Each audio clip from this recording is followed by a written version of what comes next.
오늘 이 시간 하나님께서 우리에게 주시는 말씀은 갈라디아서 5장 1절에서 12절까지 말씀입니다. 신약성경 308쪽인데요. 갈라디아서 5장 1절에서 12절까지 말씀, 지난주에 이어서 계속 같이 보겠습니다. 갈라디아서 5장 1절에서 12절의 말씀입니다. 함께 봅니다. 그리스도께서 우리를 자유롭게 하려고 자유를 주셨으니 그러므로 굳건하게 서서 다시는 종의 멍에를 매지 말라. 보라, 나 바울은 너에게 말하노니 너희가 만일 할례를 받으면 그리스도께서 너에게 아무 유익이 없으리라.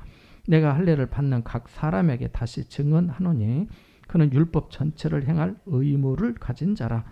율법 안에서 의롭다함을 얻으려 하는 너희는 그리스도에게서 끊어지고 은혜에서 떨어진 자로다. 우리가 성령으로 믿음을 따라 의의 소망을 기다리노니 그리스도 예수 안에서는 할례나 무할례나 효력이 없으되 사랑으로서 역사하는 믿음뿐이니라.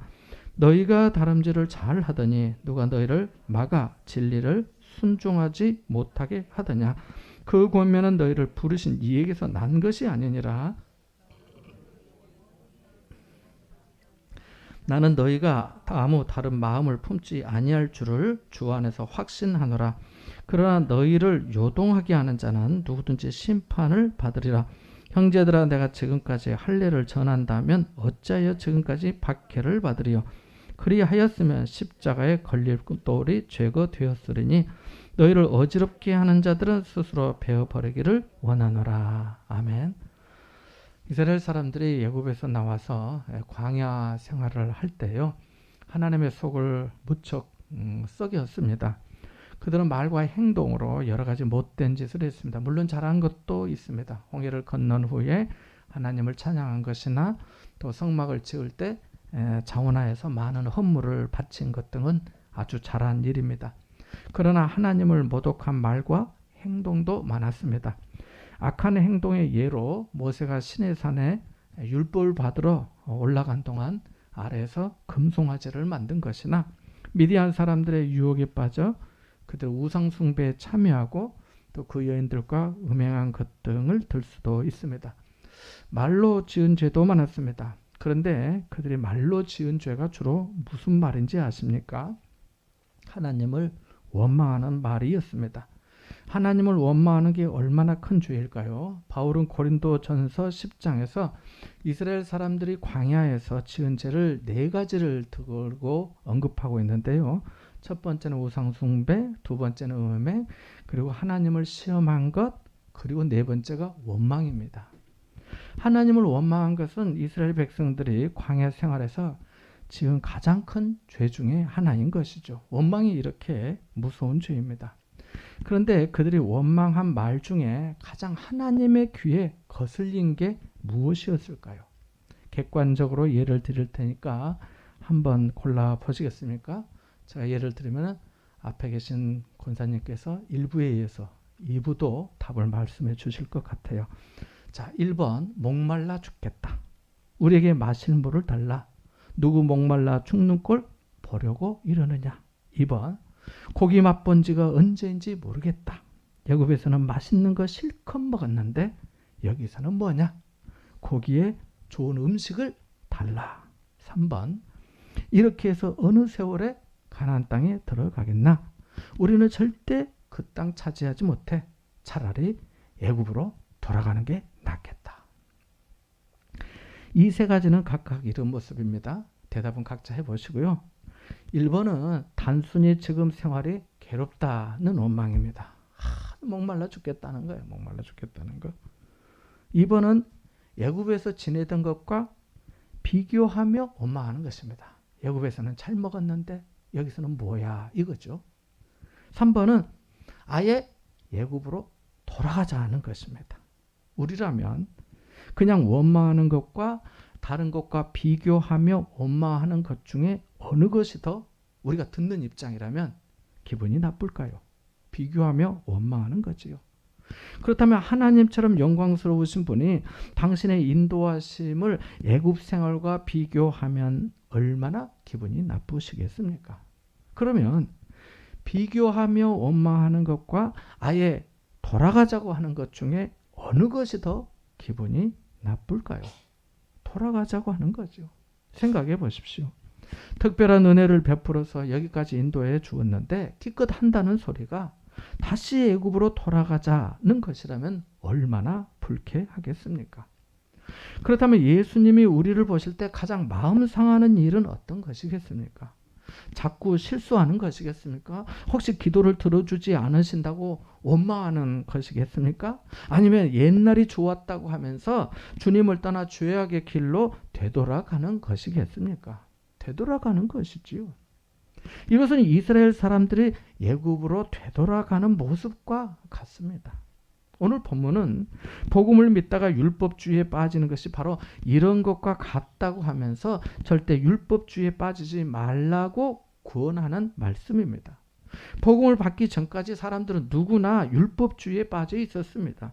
구원을 사모하는 사람들은 모두 자기가 무엇을 해서 구원을 받으려고 했으니 율법주의에 빠진 것이죠. 내가 이렇게 해서 구원받아야지. 내가 이렇게 하면 구원받을 수 있을 거야 하는 거죠. 특히 유대인들은 율법을 지켜 구원을 얻으려고 했습니다. 이방인들은 양심적으로 선하게 살면 구원 얻을 줄 생각했습니다. 그래서 바울이 로마서 2장 14절 15절에 율법 없는 이방인이 번성으로 율법의 일을 행할 때는 이 사람은 율법이 없어도 자기가 자기에게 율법이 되나니 이런 이들은 그 양심이 증거가 되어 그 생각들이 서로 혹은 고발하며 혹은 변명하며 그 마음에 새긴 율법의 행위를 나타낸다라고 한 겁니다. 율법을 모르는 사람에게는 양심이 율법 노릇을 한다고 합니다. 우리가 언제부터 하나님의 말씀과 율법을 알았습니까? 예수 믿고 성경의 말씀을 듣고 배우면서 알게 됐습니다. 그렇다고 우리가 그 전에 되는 대로 막 살았습니까? 그건 아니지요. 아닙니다. 성경의 율법은 몰랐지만 각자 양심에 따라 살았습니다. 나도 양심 있는데 하면서 이렇게 사는 거죠. 하지만 우리가 율법을 지켜 구원을 얻을 수 없는 것처럼 양심을 지켜도 구원 얻을 수 없습니다. 왜냐하면 아무도 양심대로 다 살지 못하기 때문입니다. 그 양심을 누가 다 압니까? 어떤 때는 양심이 나오고 어떤 때는 양심이 아니고 하는데. 결국 복음이 없으면 예수 그리스도의 은혜가 아니면 아무도 구원 얻을 수 없고 아버지 하나님께로 갈 수가 없습니다. 이렇게 예수 그리스도의 십자가 대속으로 말미암아 우리가 율법의 지배와 저주에서 벗어나고 더 이상 율법의 종노릇을 하지 않게 되었습니다. 어떤 강박관념이나 불안에서 사람들이 정한 어떤 날과 달과 절기에서 자유하게 되었습니다. 이 자유 안에서 기뻐하고 감사하고 하나님을 더 깊이 알아가고 만나면서 영적인 사귐이 깊어지는 겁니다. 성령 안에서 가르침과 인도함을 받고 행복한 신앙생활을 하게 됩니다. 영혼 극히 깊은 데서 맑은 가럭이 흘러나오고요. 이름 없는 들풀과 꽃을 보면서도 감사의 기도가 나오고요. 사람들을 만나면 사랑에 빠진 사람처럼 예수님을 사랑하는 예수님을 말하고 싶고 그 은혜를 나누고 싶어집니다. 그런데 예수 믿는 사람이 다시 율법주의에 얽매이려고 한다면 얼마나 답답하겠습니까? 그래서 바울이 본문에 다시 권면한 겁니다. 함께 1절의 말씀을 읽어보겠습니다. 같이 봅니다. 시작.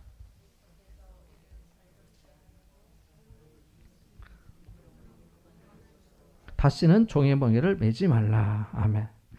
그리스도께서 우리에게 무엇을 주셨다고 합니까? 자유를 주셨다고 합니다. 어떻게요? 1장 4절의 말씀으로 다시 대답한다면 그리스도께서 하나님 곧 우리 아버지의 뜻을 따라 이 악한 세대에서 우리를 건지시려고 우리 죄를 대속하기 위하여 자기 몸을 주심으로 그렇게 하신 겁니다. 그러니까 예수님이 자신은 십자가에 매이고 달리시고 저주를 받은 바 되시고 우리는 그리스도로 말미암아 풀리고 의롭게 되고 자유하게 된 겁니다. 그런데 자칫 이 복음을 통해 얻은 자유를 잃을 수도 있다고 합니다. 자유하게 되었다고 모든 문제와 위험이 없어진 게 아니기 때문입니다. 선줄로 생각하는 자는 넘어질까 조심하라는 말씀처럼 자유하게 되었다고 해도 다시 종의 멍에를 맬 수 있다고 말씀합니다. 그러면 어떻게 해야 할까요? 굳건하게 서야 합니다. 마음을 굳게 먹어야 합니다. 이거 매우 중요한 거예요. 매우 중요합니다. 신앙생활 하는데. 흥미롭게도 이것은 정치적 자유와 비슷합니다. 한 나라가 정치적 독립을 얻고 그것을 유지하려면 경계심과 책임감이 필요합니다. 우리가 잘 알다시피 아프가니스탄은 자유를 얻었습니다. 그러나 그것을 지켜내지 못했습니다. 그래서 다시 탈레반에게 넘어갔습니다. 미얀마가 정치적 자유를 얻은 듯 했지만 군부에 넘어가고 말았습니다. 신앙생활도 마찬가지입니다. 굳건하고 견고해야 합니다. 그래서 바울은 문제 많고 탈 많은 고린도 교회에 보낸 첫 번째 편지 말미에 고린도전서 16장 13절에 깨어 믿음에 굳게 서서 남자답게 강건하라고 하였습니다. 빌립보서 1장 27절에도 너희가 한 마음으로 서서 한 뜻으로 복음의 신앙을 위하여 협력하라고 하였고, 빌립보서 4장 1절에도 나의 기쁨이요 면류가 아닌 사랑하는 자들아 이와 같이 주 안에 서라고 말했습니다. 그러니까 믿음에 굳게 서서, 너희가 한 마음으로 서서, 또 이와 같이 주 안에서 서라고 말씀하였습니다. 굳게 선다는 것은 본래 군대 용어입니다. 철통 경계, 공격을 물리침, 단결 등의 개념이 혼합된 말입니다. 굳건하게 있어야 되는 거죠. 자유를 잃으면 어떻게 되죠? 종이 되죠. 자유가 없으니까. 다시 종이 됩니다. 당시 유대교에서는 모세 율법 전체를 공부하고 실천하는 일을 일컬어서 멍에를 맨다라고 흔히 표현했습니다.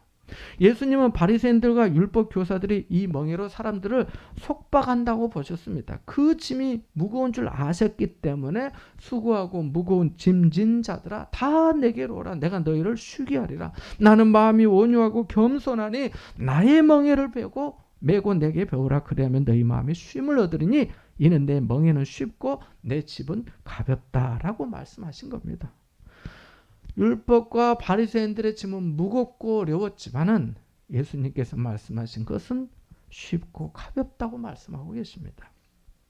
바울은 우상 숭배의 속박 아래 살았던 갈라디아의 성도들이 모양은 다르지만 다시 지극히 도덕적인 보수주의자 또는 율법주의의 종이 될까 염려했습니다. 할례를 행하고 다른 율법을 지키면서 불안과 죄책감과 무거운 짐을 지고 버거운 삶을 살게 될까 걱정됐습니다. 이거 만지면 안 되는데, 이거 먹으면 안 되는데, 나 여기 가면 안 되는데, 내가 이렇게 말하면 안 되는데 하면서 너무너무 그러한 것들에 매여서 어렵게 될 것을 아셨던 겁니다.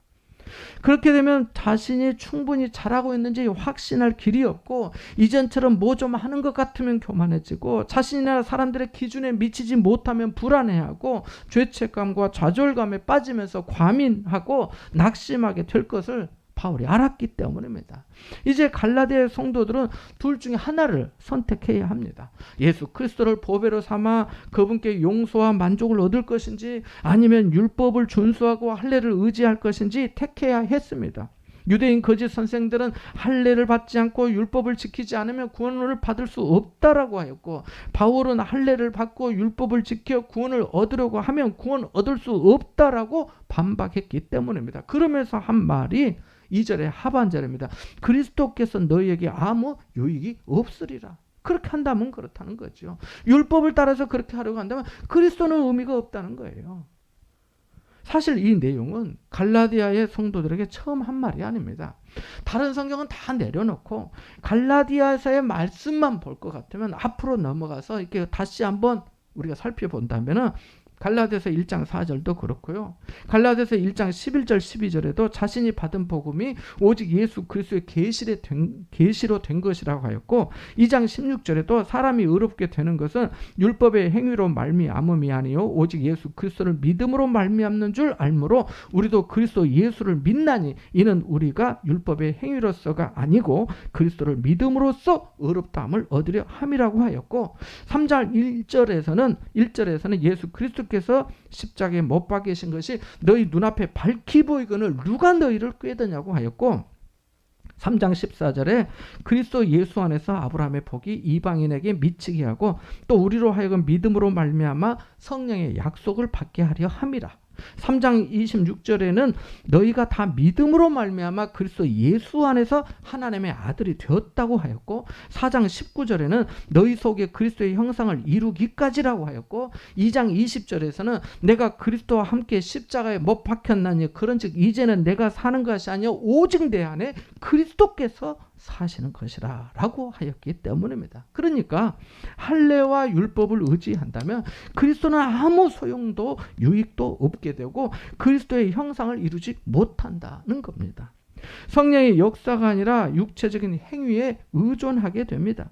예수를 믿는다고 하면서 정작 예수 없는 신앙이 되고 마는 거지요. 이러함에도 불구하고 계속해서 율법을 따르고자 한다면 차라리 율법 전체를 다 행하라고 합니다. 함께 3절과 4절의 말씀을 읽어볼까요? 같이 봅니다. 내가 할례를 받는 각 사람에게 다시 증언하노니 그는 율법 전체를 행한 의무를 가진 자라.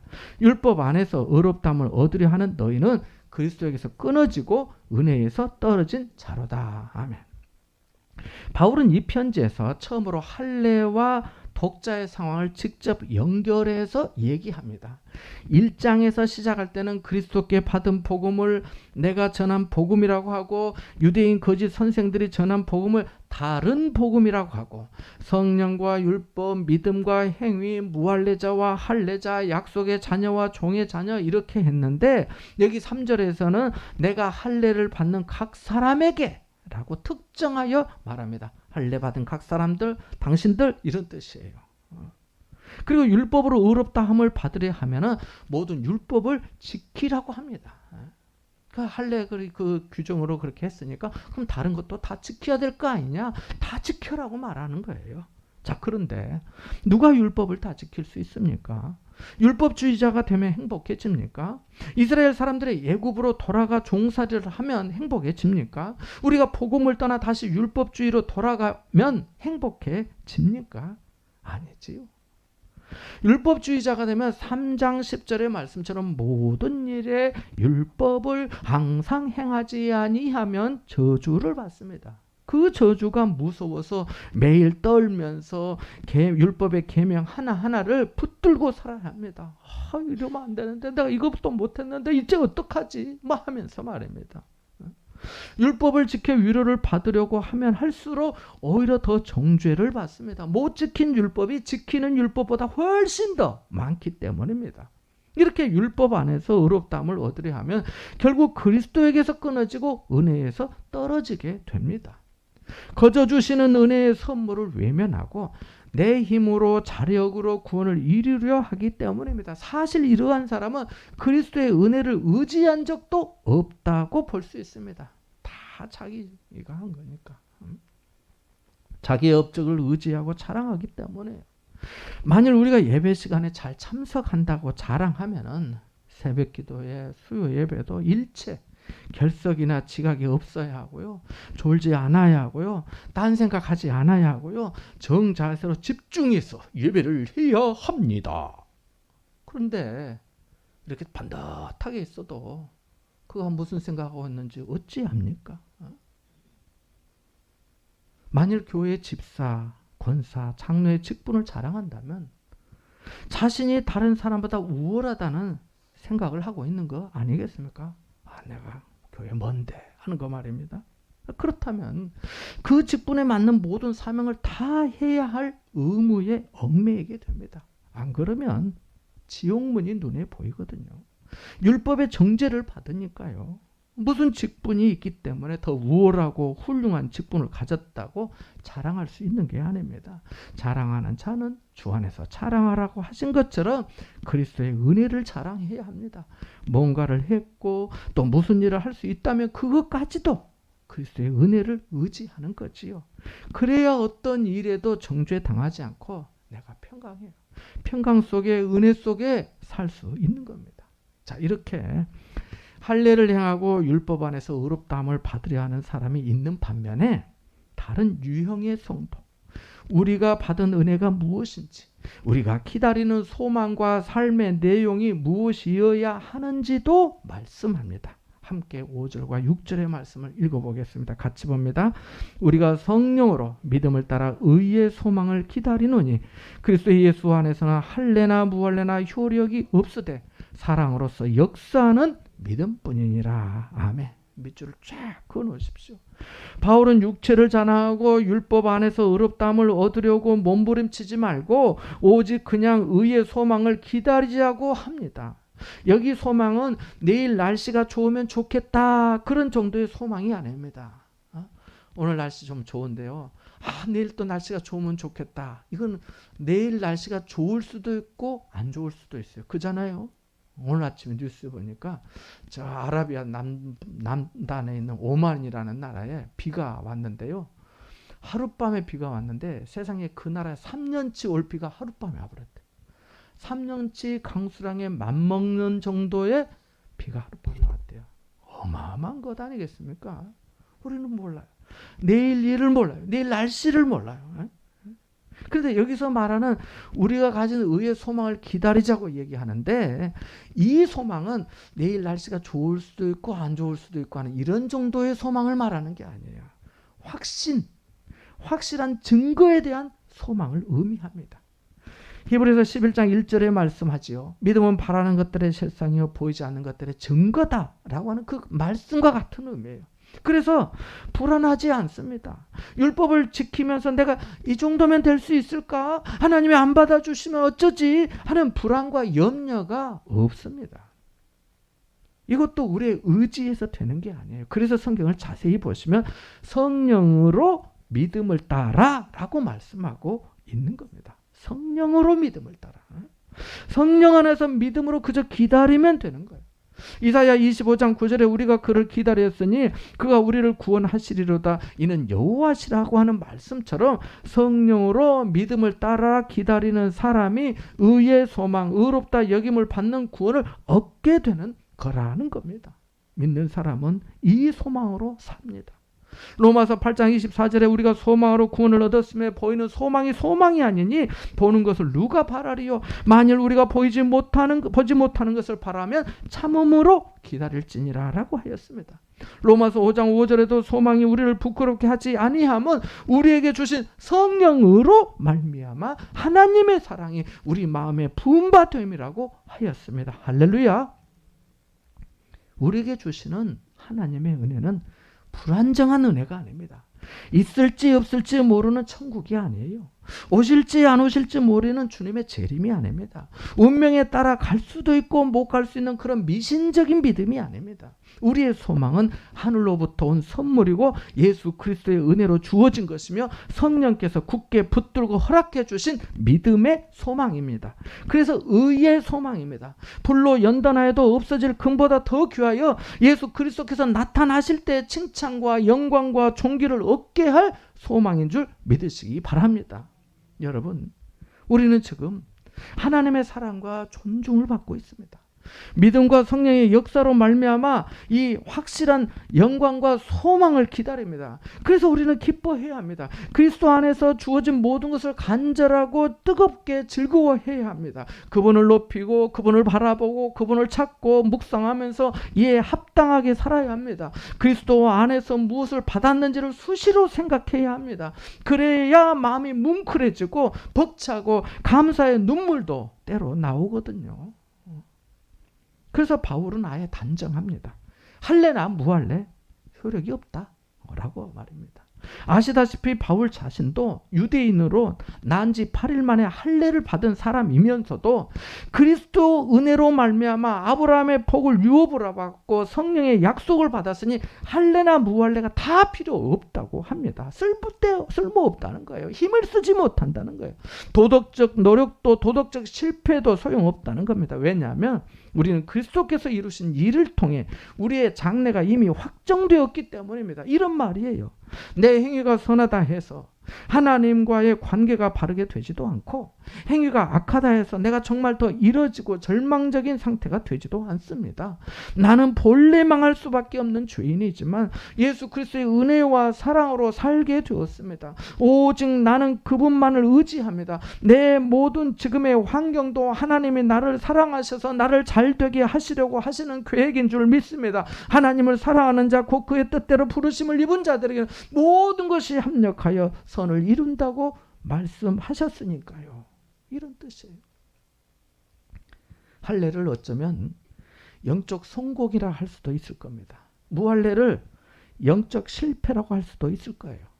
좀 바꿔서 말하면 방언하면 성공하고 방언 못 받으면 실패한 것처럼 말입니다. 할례 받았어. 나 은혜 받았어. 나 할례 못 받았어. 나 방언 못 받았어. 나 그거 못하는데. 다 효력이 없다라고 말합니다. 다만 사랑으로서 역사하는 믿음뿐이라고 말씀합니다. 이것만이 정말 쓸모있고 의미 있다는 거예요. 5절 말씀을 깨달을수록 6절 말씀대로 살게 됩니다. 은혜로운 구원을 기뻐할수록 더 사랑하고 더 겸손하고 더 감사하게 됩니다. 선한 일을 사모하게 되고요. 선한 사업에 힘쓰게 됩니다. 순전히 하나님을 기뻐해서 순전히 남을 사랑해서 행하게 됩니다.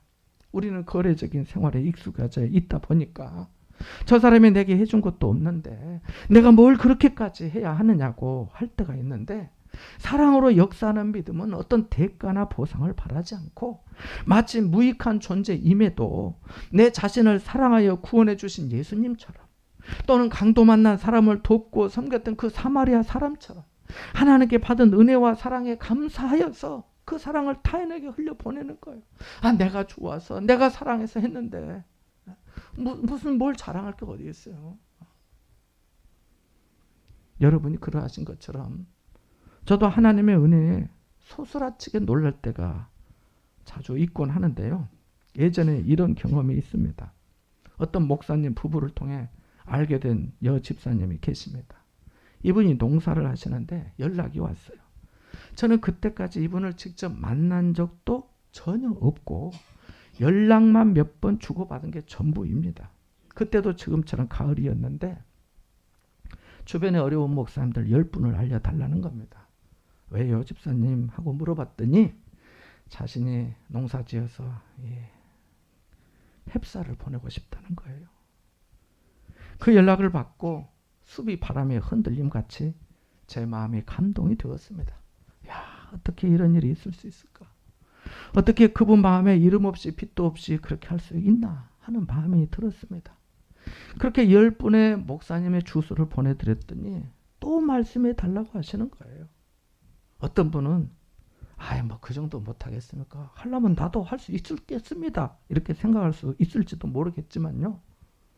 농사 지어보신 분은 알지만 쉬운 일이 아니에요. 피땀 흘려 지은 농사를 자신이 아는 사람도 아닌 다른 사람에게 자신이 직접 방아를 찧어서 부대에 담아서 택배비까지 부담해서 보낸다는 게 쉬운 일 아닙니다. 믿음은 사랑으로 나타납니다. 열매를 보아 그 나무를 아는 것처럼 사랑으로 그 믿음을 알게 돼요. 그래서 주님이 서로 사랑하라고 하신 거예요.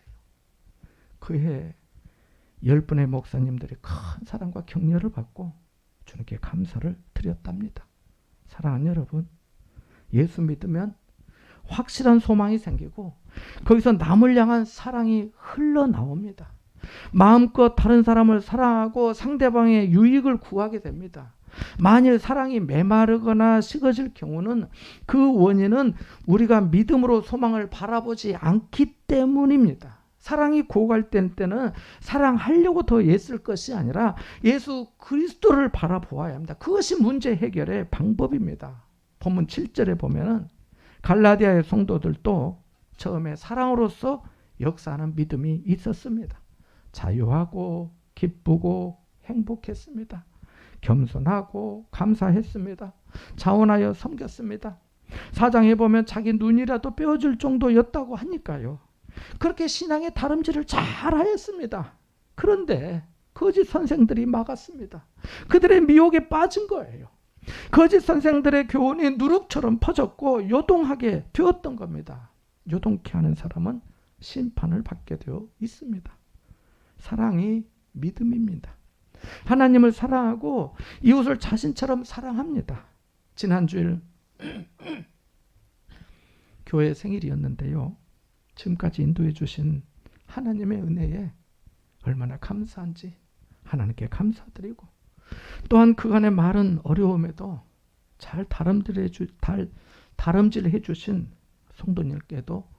성도님들께도 고맙고 감사를 드립니다. 지나온 일을 생각해 보면 늘 좋은 일만 있겠습니까? 늘 기쁘고 잔치만 하겠습니까?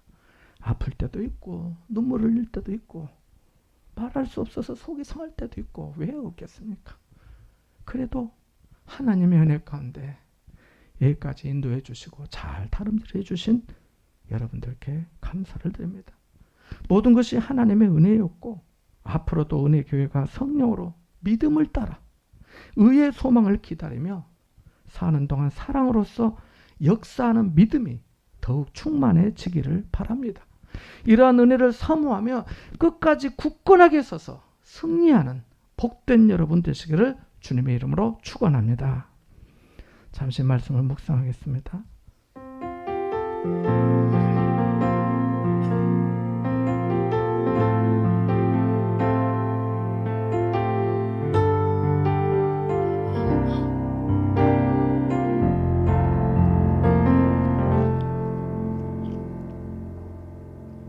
하나님 아버지, 은혜와 사랑에 감사를 드립니다. 성령으로 믿음을 따라 의의 소망을 더욱 기다리게 하시고 기다리다 혹시라도 실족하지 않게 하여 주옵소서. 기다리는 동안 안개와 같은 인생이지만 사랑으로서 역사하는 믿음으로 살아가게 하여 주옵소서. 믿음이 사랑되게 하여 주옵소서. 가정과 삶의 모든 자리와 순간마다 성령께서 역사하시고 인도하여 주옵소서. 예수님의 이름으로 기도하옵나이다. 아멘.